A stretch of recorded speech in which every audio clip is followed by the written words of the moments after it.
Hi there everybody at All Nations Church in Reading. It's really great to once more be able to connect with you via video and share this message today. I want to share with you something that has been stirring in my spirit over recent weeks as we're navigating this strange season for the church and for us as followers of Jesus. And it's something I've had the opportunity to share with a couple of churches and with some leaders that I support and coach and mentor. If we try to reduce the essence of discipleship into its simplest form, we can do no better than go back to the two words that Jesus used when he called the very first disciples. They're those very simple words, follow me. Because following Jesus is what we have been called to do. I passionately believe that follow is a choice that you and I make. It's the word that Jesus used, as we've already said, when we first see him come across those fishermen disciples, Peter and Andrew and James and John in Mark chapter 1. Let me just read a couple of verses from Mark chapter 1, which set the scene for something of what I want to share with you today. Passing alongside the Sea of Galilee, he saw Simon and Andrew, the brother of Simon, casting a net into the sea, for they were fishermen. And Jesus said to them, "Follow me, and I will make you fishers of men." And immediately they left their nets and followed him. I do think when we reflect on discipleship and all that we've taught as Christian leaders and all that we've done as churches, that sometimes we may have been a little bit guilty of overcomplicating what it means to be a Christian. It's all being done in good intentions to resource and equip and educate and teach and build up followers of Jesus. But at the heart of what it means to be a Christian, it is about those simple two words, follow me. And what's really interesting is that actually Jesus tells Peter to do this on two occasions, but those occasions are 3 years apart. And there's a whole lot of experience in between those two moments where Jesus says to Peter, follow me, that is about the life that he lived with Jesus, walking with Jesus, seeing the miracles, hearing the teachings of Jesus, and all that happened in that period between his calling and the resurrection and the post-resurrection period in the Gospels. And what it does teach us, actually, if you think about it, is that first call that we received maybe weeks, months, or for some of us many years ago to follow Jesus is something that is echoing from the heart of the Spirit of God afresh today and in every day, every season, every moment of our life. We're constantly being called to follow Jesus. In fact, in Luke's Gospel, there's a moment where Jesus turns to his disciples and says this, "If anyone would come after me, let him deny himself, take up his cross daily and follow me."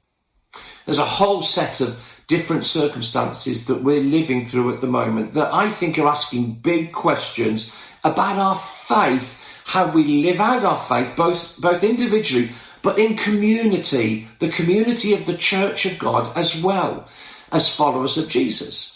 And the same challenges, I think, were true for Peter in the season we find him in a passage we're going to go to in a little while in John 21.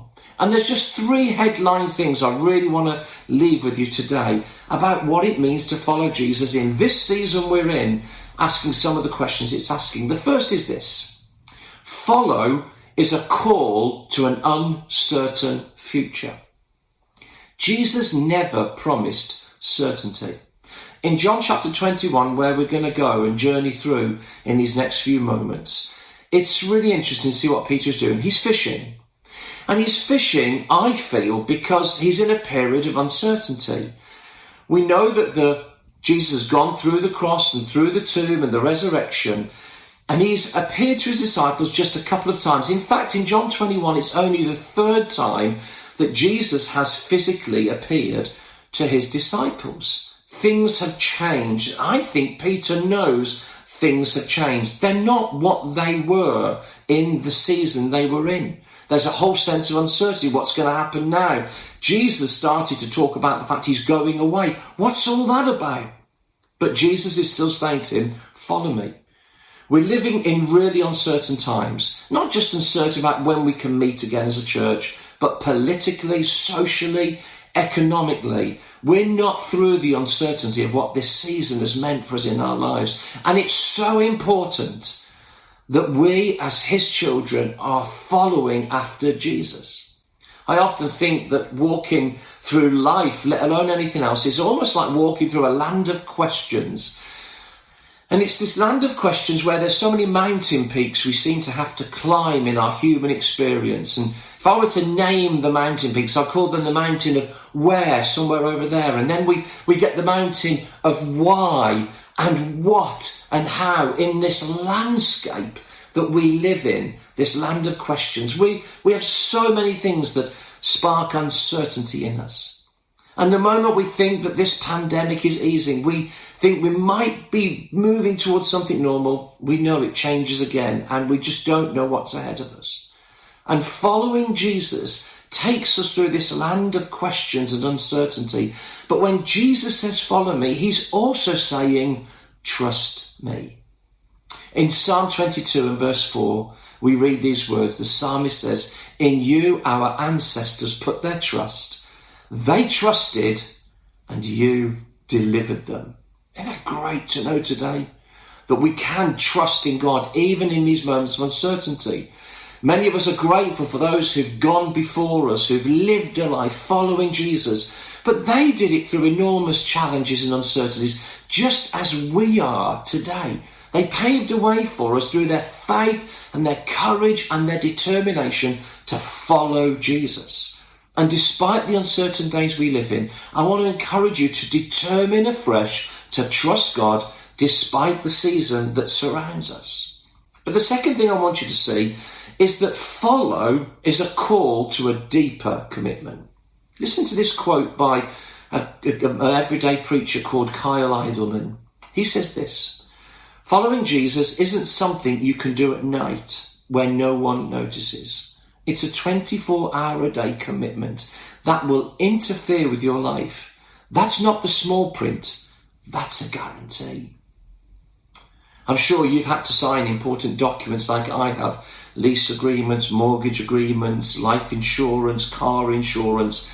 Isn't it interesting that the most important information is in the smallest print? The kind of information that could really come back to haunt us if we make a mistake or something goes wrong. And yet when Jesus writes out the contract, if you like, of what it means to be his follower, he puts it out there in big, large print. In John 16:33, he says, in this world you will have trouble, but take heart, for I've overcome the world. He says to, on another occasion, anyone who wants to gain his life will lose it, but anyone who loses his life for my sake will gain it. The terms of reference for being a follower of Jesus have always been clear. They're in the Gospels. They're in the words of Jesus. They're in red in many of our Bibles as designated the things that Jesus said. And some people have already struggled in the ministry of Jesus when you look into John chapter 6 with following the things he's talking about. He's talked about the bread of life. He is the bread of life. He's going to be their sustenance. But they find it strange and difficult to understand and take on board all that Jesus is saying. And there's this remarkable verse in verse 66 of John chapter 6, which simply says this: from this time, many of his disciples turned back and no longer followed him. I'm astonished when I read that. We have to give them some credit for the fact they didn't fully understand who Jesus was maybe and all that he was becoming and all that he was teaching. But nevertheless, this man who opened blind eyes and deaf ears and loosed dumb tongues and raised the dead and all kinds of remarkable things, some deserted him. They stopped following him. Will the challenges that we are facing as the church mean you choose to distance yourself from Jesus? At this moment, we need to be digging deeper into our commitment to Christ. And I believe that our commitment to Christ is also about the church that he's placed us in. And that's true for the disciples in the New Testament, you know. They still have these problems. The book of Hebrews is written to a group of Jewish believers in the non-Jewish, the Greek world. And they were contemplating stepping away from their faith in Christ, this new faith they'd found in the Messiah, in Jesus. And the book of Hebrews is written to convince them that Jesus is better than their previous covenant. He's better than the angels and Moses and all that they've stood for. Jesus is the one to follow. And in chapter 10, where there's some remarkable words there we really don't have time to explore, but in chapter 10 and verse 23, we read these words. Let us hold tightly without wavering to the hope we affirm, for God can be trusted to keep his promise. Let us think of ways to motivate one another to acts of love and good works. And let us not neglect our meeting together, as some people do, but encourage one another, especially now that the day of his return is drawing near. Some of you will be unable to go back to church when we can start meeting in a couple of weeks or whenever that might be. There's health reasons and the protection of your loved ones. We understand that. Some of you will be so eager to get back to church. You really are missing it. And I'm more in that bracket and eager to be with the people of God, even if there are limitations on that.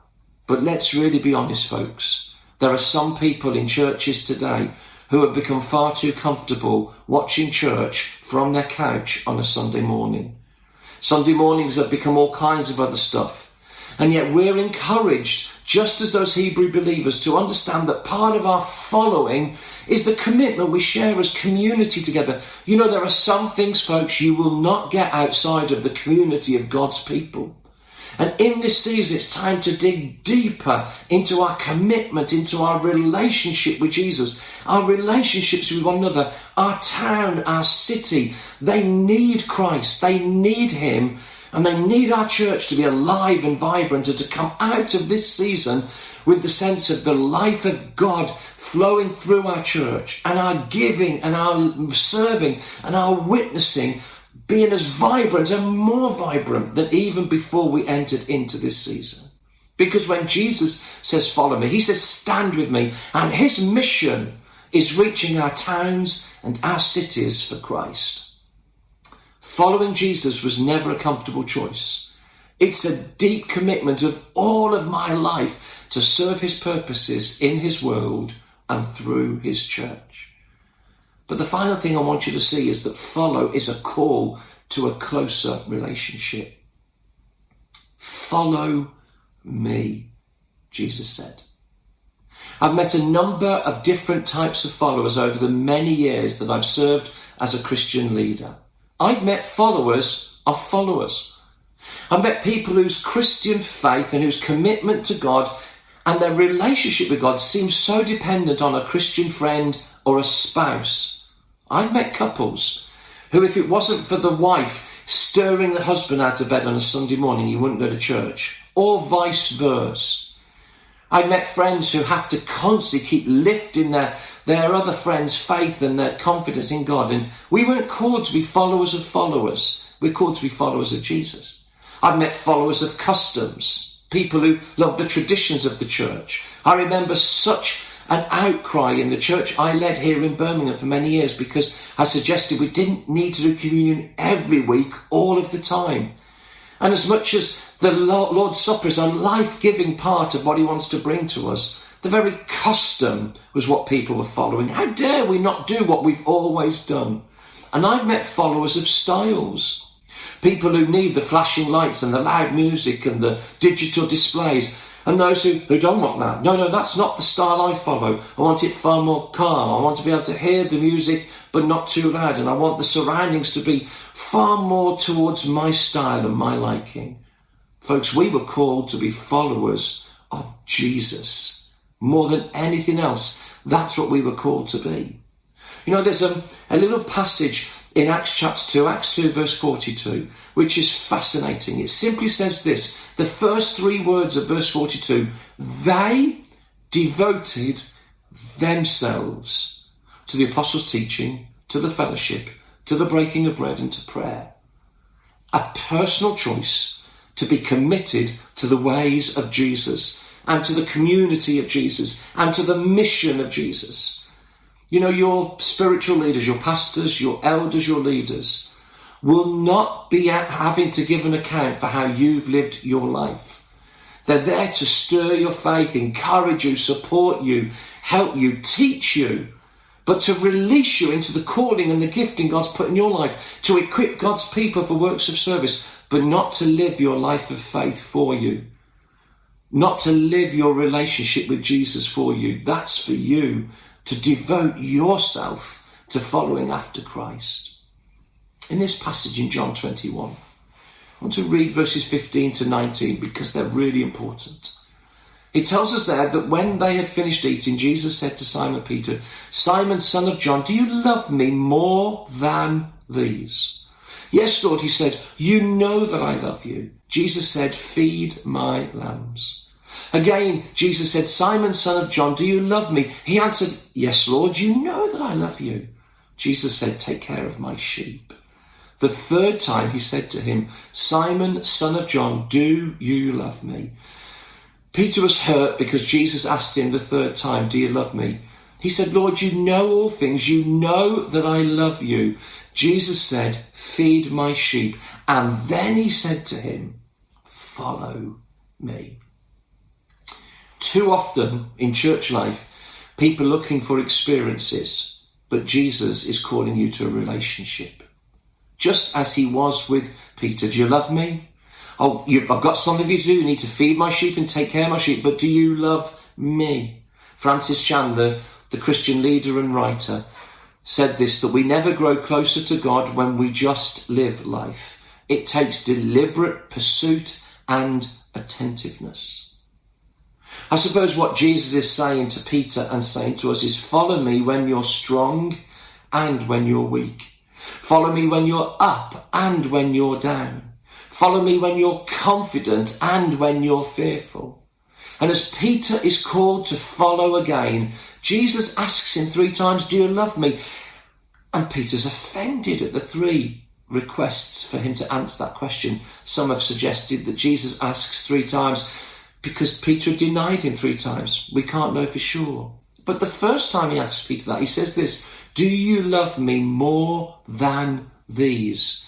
Isn't that an interesting phrase? What does Jesus mean, more than these? Is he looking at the fishing boats and saying to Peter, do you love me more than your business opportunity, your career, the place you could have more certainty and you could financially be secure?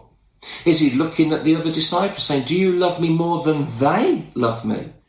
Or is he saying to him, do you love me more than you love them? The sense of camaraderie, companionship and friendship that's developed in you over these years. Who knows? But what Jesus is saying is to Peter, I'm contrasting, Peter, your love for me with love for other things. Because when Jesus says, follow me, he's also saying, love me. And in doing this, I believe that Jesus is establishing the single greatest commitment a follower ever makes, and that is to love Jesus more than anything else. You may not feel you know your Bible great. You may not feel you're a confident witness of your faith. You may not feel you're gifted to be part of many things that happens in the church. I'm sure that's not the case, but you may feel that. But when it comes to discipleship, what really summarises who you are is whether or not you can look in the mirror and say, I am following Jesus, whatever and wherever. Because that's what it means to be a disciple. I follow him. I'm listening to what he says. I'm engaging his words so I can hear his voice. I'm open to him every day of my life to guide and lead me. You know, whatever is ahead of us as the church and as individuals, if the restrictions we're experiencing last longer and go further, we should never allow these things to get in the way of what it means to be a follower of Jesus, dedicated, devoted to him in every part of our world and our life. And I pray today, as you think on these things that I've shared with you, that your heart will be stirred afresh. Say, I'm a follower of Jesus. And if you're watching in and listening into this message, and you've never known what it is, and you feel sometimes it seems so complicated, the thought of being a follower of Jesus, it isn't. He calls you today to lay down your life so that he can give you a new life. You still live in this world. You still live in the family you're in and the job you're in and the friends you've got. But you live with a different focus. The focus of following after Jesus, who he is and all he says. And I want to encourage you to connect in, to get in touch with a Christian friend, to contact the church as you're listening to this message through their service today. And they'll help you and they'll guide you and they'll lead you to know what it is to become a follower of Jesus. Because as we follow him in this life, we find our destiny and our future in the life and the kingdom to come.